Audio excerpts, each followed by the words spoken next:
আসসালামু আলাইকুম। আজকে 16ই জুলাই 2024। তো আজকে ফজর মা কী মেনু করলো সেগুলো একটু দেখিয়ে দিচ্ছি। এখানে আছে বাড়ির চালের ভাত, এখানে হচ্ছে ঢেঁড়স চচ্চড়ি সর্ষে বাটা দিয়ে, এটা হচ্ছে খাসির মগজ ভুনা বেশি করে পেঁয়াজ রসুন দিয়ে, এটা হচ্ছে ডাঁটা শাক ভর্তা, মানে বড় ডাঁটা, যে বড় ডাঁটার শাক ভর্তা পেঁয়াজ মরিচ দিয়ে। এখানে লেবু কাঁচামরিচ আছে, আমার একটু লাগে আর কি, কাঁচামরিচ আর লেবুটা আমার খুব পছন্দ, তো কাঁচামরিচ শেষ হয়ে গেছে।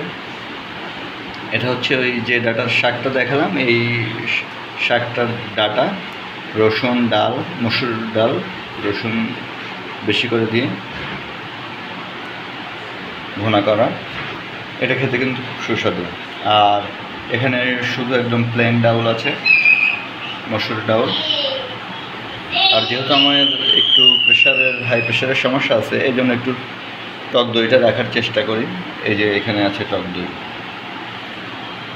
তো সবাই ভালো থাকবেন, সুস্থ থাকবেন, আমাদের জন্য দোয়া করবেন। আল্লাহ হাফেজ।